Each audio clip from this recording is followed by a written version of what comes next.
I used to believe that loyalty would be enough. That if you gave without asking, showed up without complaint, one day, it would be returned. I held on to that belief until the afternoon I opened an old folder in my parents' kitchen. It was a Sunday, like every other Sunday. I stopped by their house in Salem, Oregon, just like I had for years. My mother, Evelyn, wasn't great with technology, so I usually helped her with bills, organizing files, scanning documents. It was routine. It was expected. That house, the two-story red brick home I had helped renovate tile by tile, had been part of my life for over a decade. I had poured more money into it than I ever had into myself. "Can you take a look at this for me?" she asked, handing me a mess of paperwork before heading out to water her orchids. I sat at the dining table and began sorting through the stack. Credit card bills, receipts, a utility shut-off notice they hadn't mentioned, and then, at the very bottom, a thick cream-colored envelope labeled in bold font, "Estate Plan and Will." I froze. I wasn't trying to snoop, not really. But I had always been the one worrying about things like this: insurance renewals, emergency contacts, backup plans. So I opened it, just to make sure everything was in order. But what I saw made the air leave my lungs. Every single asset this house, worth nearly $500,000, the savings account, the stuff I helped them buy, even my mother's wedding ring, was to go to my younger sister, Megan. My name wasn't mentioned at all, except for one sentence: "We love both our daughters." That was it. I stared at the page, my hands trembling. Every memory of driving through storms to bring them medicine, of paying off credit cards, of fixing broken faucets, all of it evaporated in that moment. Like my existence had been reduced to a footnote. Like I had been nothing more than a useful ghost. I heard the sliding door open behind me. My mother's footsteps were soft, but I didn't move. "Rachel, did you find the bank statement?" she asked, casually. I stood up, will in hand, and turned to face her. My voice was steady, almost eerily calm. "Is this real?" I asked. Her eyes shifted. She didn't even need to look at the document to know what I was holding. "Oh, Rachel, that's just something we put together a while ago. It's not final." "What does it mean?" I interrupted, my throat tightening. "What does it mean that I'm not in this at all?" Before she could answer, my father, Gary, walked in from the living room, coffee mug in hand. He set it down with a sigh, as if preparing to talk about the weather. "You don't need to react like this," he said, almost annoyed. "You're doing well. Megan, she still needs time to figure things out." I let out a laugh. It wasn't joyful, it was hollow. "She's 30, I said. "She hasn't kept a job for more than 3 months. She borrows money to pay her phone bill. I'm the one who's been paying your mortgage the last 3 years. I'm the one who fixed your roof last winter. I'm the one who kept this house from falling apart." My mother stepped closer, placing her hand gently over mine, as if her touch would make it all okay. "Don't overthink this," she whispered. "We just wanted Megan to feel secure." I pulled my hand away. "Secure? What about me? The one who's been holding this place together while she bounces around like it's all a game." They didn't respond. I placed the will back on the table with a quiet finality, like setting down the terms of surrender in a war one never asked to fight. "Thanks," I said, "for showing me where I really stand." Then I picked up my coat, walked to the door, and didn't look back. No one stopped me. No one even called out my name. 2 weeks passed. And no calls, no texts, nothing. It was as if I had never existed in that house, the same house I had once dropped everything to save more times than I could count. The first told myself they just needed time, that they were embarrassed or unsure how to reach out. But instead of an apology or even an acknowledgement, what I received was a text from my father. "Rachel, this month's mortgage is due. Can you transfer it by Friday?" I stared at the message, frozen. No mention of the will. No checking in on how I was feeling. Just a demand as if I were a standing order at the bank. My fingers hovered over the screen for a moment before I typed, each word sharp as ice. "I think Megan can handle it. The house is hers now, right?" I set the phone down and didn't wait for a reply. 10 minutes later, it buzzed again. This time it was my mother. "Rachel, don't do this. We need to talk." I didn't answer. Not because I was angry, not even because I was hurt, but because something inside me had shifted. A kind of ruthless clarity had replaced every fragile hope I used to hold. The kind of clarity that comes not from rage, but from finally seeing things for what they are. For years, I believed that if I gave enough, worked enough, loved enough, my sacrifices would be noticed. But I was wrong. And I had no interest in being anyone's savior anymore. 3 days later, Megan texted me. "You're overreacting. Mom and Dad didn't mean it like that. You've always been independent, and I'm just not. You know that?" I stared at the screen, rereading her words. Always independent. That was their excuse. That I didn't need help, so I didn't deserve fairness. I typed back slowly, each word cutting through the illusion. "Then prove you deserve what you've been given. Start by paying the mortgage." There was no reply. Another week passed. I was sipping coffee in my apartment one morning when my phone buzzed. A transfer request. $2,900 from my mother. No message. Just a sterile, cold request as emotionless as that will. I hit decline without a second thought. A few minutes later she called. I let it ring 4 times, then declined.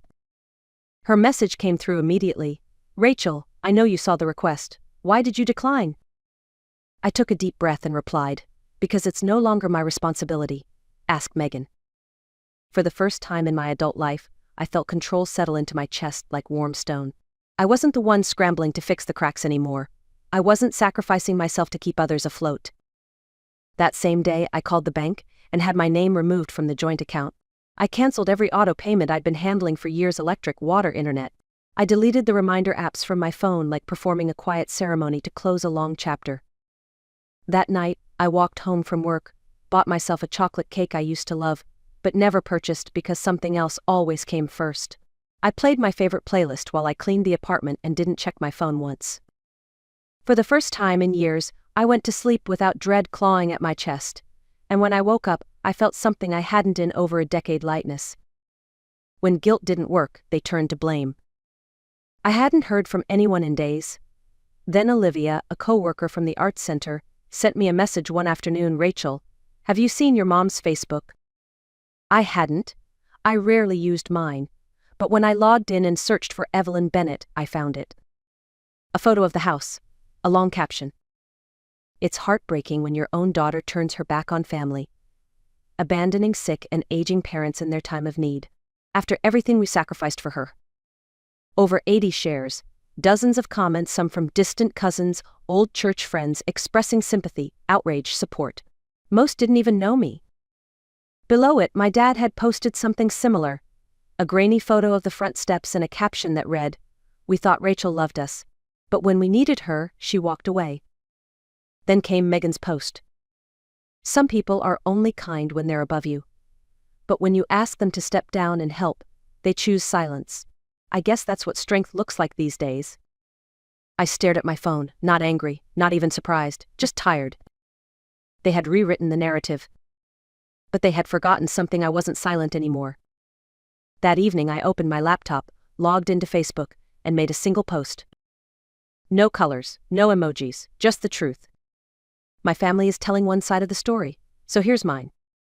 I attached a photo of the will, Megan's name circled in red as the sole beneficiary. I added screenshots of mortgage payments, utility bills, all under my name, and I ended with one line. My silence wasn't consent. I was just waiting for the right moment to speak. That moment is now. Within 10 minutes, comments flooded in. "Rachel, you did all of this? I had no idea. You're one of the kindest people I know. Don't let anyone rewrite your story." Even a few people who had commented on my mom's post came back to apologize. Because the truth wasn't loud, but it was solid. It didn't need drama, it just needed daylight. 2 days after my post, my mother deleted all her public messages. My father deactivated his Facebook account entirely. Megan changed her profile picture to a black and white flower, the vague, dramatic move she always made when things slipped out of her control. I didn't respond. I didn't post anything else. I simply sat on my couch that night, a soft rain tapping the windows, and for the first time, I felt something unfamiliar and powerful: relief. Not revenge, not vindication, just relief. I wasn't waiting anymore, not for an apology, not for recognition, and certainly not for permission to live my own life. Every Monday morning, I headed to the Arts Center and taught a photography class for high school students. Watching their eyes light up as they discovered how to frame the world made something inside me glow again. In the evenings I took a video editing course online, a dream I'd shelved for nearly a decade. And somehow, time began to slow down. I walked through parks without rushing. I went grocery shopping without guilt. I baked on weekends, posted silly pictures of cookies online, and didn't care if anyone thought I was trying too hard. I made new friends, people who didn't know me as the dependable daughter, the family fixer, the responsible one. They just knew me as Rachel. And for the first time in my adult life, that was enough. Across town, the house at 147 Maple Lane was showing signs of wear. The yard hadn't been mowed. The paint on the shutters had begun to peel. Small things, but loud if you knew what to look for. Because the truth was simple, without someone constantly holding things together, things fall apart. And I had finally let go. They always come back, not out of love, out of need. The following week, my phone buzzed. It was a message from my mother. "Rachel, we need to talk. Your sister can't figure out how to pay the internet bill. Can you help?" I didn't reply. 2 days later, the landline was disconnected. "She says she can't log in. We're completely lost." I read the message, then walked over to my bookshelf. Tucked behind a stack of photojournals was an old spiral notebook. Inside were years of passwords, billing schedules, customer service numbers, things I used to manage silently while everyone else assumed it would just get done. I held it in my hands for a moment, then quietly placed it back. I wasn't their assistant anymore. I wasn't the invisible scaffolding holding up a crumbling structure. 3 days passed. Then Megan messaged me. "Are you serious? The power's about to be shut off. Are you really going to let that happen to your own family?" I responded with one line. "No, I'm just letting everyone take responsibility for their own choices." Silence. That should have been the end of it. But a few mornings later I received a call from a number I didn't recognize. "Rachel? It's Mrs. Langston. I live next to your parents, have for nearly 20 years. Your mom asked if I knew any realtors. I think they're trying to sell the house. It's not going well." I thanked her and hung up. No satisfaction, no smugness. Just a quiet knowing. Later that afternoon I received another message, this time from my mother. "Rachel, please. We really need you. The bank is sending someone to assess the property next week. We're out of options." I didn't respond right away. I sat at my window watching the autumn leaves fall outside in golden spirals. I once believed that this moment, watching them scramble, watching them fall, would bring me peace. But instead, all I felt was a soft, aching fatigue. Because cleaning up after people who never learn, that's a weariness you can't put into words. And I had no interest in going back to that role. 2 days later, Megan showed up at my apartment. She didn't call first. Just knocked, standing in a wrinkled hoodie with a stack of paperwork clutched in her arms and panic written all over her face. "Just 5 minutes," she said, her voice breathless. "Please, Rachel, just 5 minutes." I didn't invite her in. I crossed my arms and stood in the doorway. "You here to ask for money?" I asked, not unkindly but not gently either. "Not money," she said quickly. I need help talking to the bank. I don't understand the terms. I didn't think it would spiral this fast." I raised an eyebrow. "What about the inheritance?" I asked, like I was asking about the weather. She glanced down. "It's tied up in an investment portfolio. If I withdraw now, there's a penalty." I didn't think. I finished the sentence for her. "Exactly. You didn't think." She fell silent. I stepped out and gently pulled the door shut behind me. "This is the lesson, Megan. Everyone stumbles, but no one learns if someone's always there to catch them." Her eyes filled with tears. "You're really going to let them lose the house?" "I'm not letting anything happen," I said. "They made choices, and now they live with them." She stood still as I turned and walked away. 3 days later, I ran into Marcus, an old classmate who now worked in real estate, at a community event. "Hey," he said, lowering his voice. "Is your parents' house on Maple Lane? We've seen a few red flags pop up. Sounds like a high-risk foreclosure. It's in bad shape." I nodded. "I know." He looked at me for a long moment, as if waiting for me to say more. I didn't. That night, I sat at my desk, editing photos from my new workshop. I had just finished one of a little boy running down a sunlit trail, pure joy on his face. And I realized that kind of joy had no room for obligation. No space for guilt. Only freedom. Weeks passed.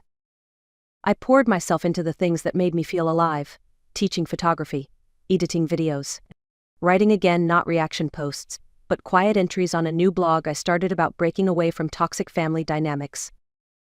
The blog caught on more than I expected. People from all walks of life messaged me, thanking me for putting into words what they had carried silently for years. One person wrote, "I didn't even know I was allowed to walk away. Thank you for showing me I could." Then one rainy evening, while sipping tea at my favorite cafe, I got a notification from a real estate site I used to monitor out of habit. Price drop, 147 Maple Lane, $30,000 off. Urgent sale. I opened the listing. The photos told a story: faded shutters, overgrown lawn, water stains creeping down the ceiling corners. The house looked tired, worn, unloved. Not because it had always been that way, but because the person who had quietly kept it alive for years had finally stopped. And it had no one left who knew how to hold it up. I closed the tab. I didn't feel triumphant. I didn't feel sorrow either. Just a gentle sense of distance, like walking away from a place that no longer fit. A few days later, I received a letter, handwritten, in blue ink, sealed with the same careful cursive I remembered from childhood. It was from my mother. She wrote about sleepless nights, about my father forgetting things more often, about not knowing where to begin again. At the end, she said, "I don't know how much time we have left to fix things, but if you're willing, I'm still here." I didn't rip it up. I didn't cry. I placed it gently in the drawer with old photo negatives and half-finished drafts, things that need time to be understood, but not rushed into. I wasn't angry anymore. I had just let go.